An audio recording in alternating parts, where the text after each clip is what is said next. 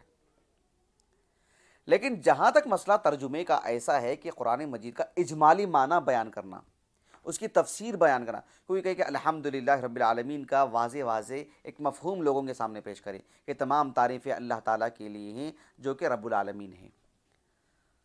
قرآن مجید کا ترجمہ حرفاً حرفاً کوئی کر سکتا ہے کیا؟ اہل علم نے کہا کہ یہ ناممکن سے بات ہے، مستحیل ہے۔ مستحیل کیوں ہے؟ اس کے کچھ وجوہات اہل علم نے بتلائے ہیں۔ شیخ محمد بن صالح بن عثیمین رحمہ اللہ نے ان چیزوں کو یہاں پر جمع کیا اور کہا کہ ان چیزوں کی وجہ سے وہ مکمل طور پر قرآن مجید کا حرفاً حرفاً ترجمہ نہیں کر سکتا۔ اس لیے بھی نہیں کر سکتا کہ قرآن مجید جس زبان میں ہے، عربی زبان، اور قرآن مجید نے جن الفاظ کا استعمال کیا ہے ہو بہو وہ سارے کے سارے الفاظ دیگر زبانوں میں ہو بہو اس معنی کے ساتھ موجود ہوں، ایسی ہر طرح کی زبانیں نہیں ہیں۔ ایک بات یہ بھی ہے، قرآن مجید میں عربی زبان میں قرآن مجید نازل ہوا، اس کی جو ادوات ہیں، الا، واو، تا، کاف حرف تشبیہ، قسم کے لیے جو تا آتا ہے، واو اور فا، اس طرح کے جو حروف جو ہیں، ضمائر ہیں وغیرہ وغیرہ، ان سب کے اندر جو گہرائی ہے، اس کے بالکل ہو بہو اس کے مشابہ دیگر زبانوں میں بھی ادوات ہوں، اس سے بھی دیگر زبانیں خالی ہیں۔ اسی طرح سے ترجمہ کا مطلب یہ ہوتا ہے کہ دو زبانیں ہم پلہ ہوں، اور عربی زبان کے ہم پلہ کوئی زبان نہیں ہے، اور بالخصوص عربی زبان میں بھی اللہ سبحانہ وتعالیٰ کا کلام، تو کیسے ممکن ہو سکتا ہے کہ حرفاً حرفاً اللہ کے کلام کو ایک اور زبان میں ڈھالا جائے؟ اس وجہ سے اہل علم نے کہا کہ حرفاً حرفاً قرآن مجید کا ترجمہ ایک ناممکن سی بات ہے۔ البتہ قرآن مجید کا ہو بہو ترجمہ، اس کا معنی، اس کا مفہوم، اس کی وضاحت، اس کی تفسیر، اس کا اجمالی معنی، اندر کا اس کا پیغام لوگوں کو دینا، یہ صرف اس کی گنجائش ہی نہیں ہے بلکہ اس کی ضرورت ہے، اور ایسا کرنا چاہیے اور ایسا ہو سکتا ہے، بلکہ یہ ایک لازمی اور واجبی امر ہے۔ اس لیے کہ قرآن مجید کو دوسروں تک پہنچانے کے لیے ضروری ہے کہ دوسری زبان میں اس کے پیغام کو پہنچایا جائے، اور ایک قاعدہ ہے کہ ما لا یتم الواجب الا به فهو واجب، جو چیز کرنا واجب ہے اس کے بغیر نہیں ہو سکتا تو پھر اس کا کرنا واجب ہو جاتا ہے۔ ایک چیز تک پہنچنا ہے اور وہاں پہنچنا آپ کے لیے واجب ہے، تو پھر اس پہنچنے کے لیے جو چیز کی ضرورت پڑتی ہے اس کا بھی کرنا واجب ہو جاتا ہے۔ وضو کرنا واجب نہیں ہے، ایک مسلمان وضو کر کے ہی رہے 24 گھنٹے، ایسا واجب نہیں ہے، لیکن نماز واجب ہے۔ اب نماز پڑھنے کے لیے وضو واجب ہے، تو وضو واجب ہے کیوں؟ نماز کے وجوب کی وجہ سے۔ نماز نہیں ہے تو وضو اپنے آپ میں واجب نہیں ہے۔ ایسا نہیں ہے کہ آپ مسلمان ہیں وضو کے بغیر ہیں، کیسے؟ ایسا نہیں ہو سکتا۔ ہاں نماز پڑھ رہے ہیں وضو کے بغیر، ہاں وہاں بولیں گے وضو واجب ہو جاتا ہے، اپنے آپ میں وضو واجب نہیں ہے۔ تو پھر قرآن مجید کو دیگر زبان میں پیش کرنا، یہ چونکہ قرآن کا مفہوم اور پیغام ان کو دینا ہے تو پھر اس زبان میں ڈھالنا واجب ہو جاتا ہے۔ البتہ اہل علم نے اس کے کچھ شروط بیان کیے ہیں۔ ایک شرط یہ ہے کہ قرآن مجید کا جب ترجمہ کیا جائے تو صرف اس حد تک کرنا چاہیے کہ قرآن مجید کا پیغام دوسروں تک پہنچا دے۔ یہ مقصد نہیں ہونا چاہیے کہ اب قرآن کا ترجمہ اردو میں آ چکا ہے، انگریزی میں آ چکا ہے، تمل میں آ چکا ہے، آپ کی مادری زبان میں آ چکا ہے، اب آپ عربی میں نہیں قرآن کا پیغام لینا ہو تو صرف جو ہے اردو والا ترجمہ جو آج کل جیسے چھپتے ہیں، میں نے بھی دیکھا ہے کہ اردو زبان میں قرآن مجید کے ترجمے ہو چکے ہیں جس میں عربی کا متن ٹیکسٹ ہوتا ہی نہیں ہے، صرف اردو ایسے آدمی پڑھتے جاتے رہتا ہے گویا کہ کوئی کتاب ہے اور قرآن مجید کا ترجمہ۔ ایسا نہیں ہونا چاہیے۔ اہل علم نے شرط لگا دی کہ قرآن کا بدیل نہیں ہونا چاہیے، کہ قرآن کے جگہ میں آپ اس زبان کو لا کے رکھ دیں اور آدمی صرف انگریزی میں ترجمہ پڑھتے ہوئے چلا جائے، جیسے بعض لوگ بولتے ہیں کہ میں انگریزی میں پڑھ لیتا ہوں۔ نہیں نہیں نہیں، نعوذ باللہ، عربی زبان ہی میں پڑھنا چاہیے، بس معنی مفہوم جاننے کے لیے اس زبان کو پڑھنا چاہیے۔ جیسے قرآن کو عربی زبان میں لے کے بیٹھتے ہیں ویسے صرف ترجمہ لے کے بیٹھ جائیں، ترجمہ پڑھتے ہوئے چلے جائیں، ایسا نہیں ہونا چاہیے۔ قرآن کو پڑھنا چاہیے، ہاں اس میں کیا لکھا ہے معنی جاننے کے لیے اس کا ترجمہ پڑھنا چاہیے۔ صرف ترجمہ جیسے ایک آدمی مطالعہ کرتا ہے اس طرح سے اگر ہو تو پھر ترجمہ یہاں ایسا نہیں ہوگا، ترجمے کا وہ حق نہیں ہوگا۔ قرآن سے دور کرنے والی بات ہو تو پھر ایسا ترجمہ اس کے لیے کسی طور پر بھی کام آنے والی بات نہیں ہوگی۔ دوسری شرط یہ بات لگائی اہل علم نے کہ قرآن مجید کو جب ترجمہ کیا جاتا ہے تو ایسا آدمی کرے جو عربی زبان کا ماہر ہو، لفظ لفظ کو جانتا ہو، عربی زبان کی گہرائی سے واقف ہو، اس کی تراکیب سے واقف ہو، اس کی ضروریات سے واقف ہو، وہ آدمی ترجمہ کرے۔ اور پھر ترجمہ کرنے کے لیے یہ بھی ضروری ہے کہ وہ قرآن مجید کے الفاظ کے عالم ہونے کے ساتھ ساتھ جس زبان میں ترجمہ کرنے جا رہا ہے اس سے بھی واقف ہو، اور عربی زبان سے اتنی واقفیت ہو کہ قرآن کا پیغام اس کی نزاکت کو باقی رکھتے ہوئے اس زبان میں لائیں۔ کہیں ایسا نہ ہو کہ اس زبان میں الفاظ کی کمی کی وجہ سے کچھ ایسی جگہ ترجمہ کر دے جس سے آدمی دوسرا ہی معنی لے لے جو قرآن کچھ اور کہنا چاہتا ہے۔ ایسا نہیں ہونا چاہیے۔ قرآن کا خلاصہ، قرآن کی وہ اس میں محسوس کرے آدمی کہ قرآن یہ چاہتا ہے ہم سے، وہ بات اس زبان میں آنی چاہیے۔ ان تین شرطوں کے ساتھ اہل علم نے قرآن مجید کے ترجمے کی گنجائش رکھی ہے۔ اب انشاءاللہ ہم آپ کے سامنے آنے والی نشست میں قرآن مجید کے معروف مفسرین صحابہ میں سے ہم آپ کے سامنے ایک 4 نام پیش کریں گے، اور تابعین میں سے ایک 3 نام آپ کے سامنے پیش کریں گے انشاءاللہ۔ اس کے بعد ایک اور موضوع لے کر آپ کی خدمت میں حاضر ہوں گے۔ السلام علیکم ورحمۃ اللہ وبرکاتہ۔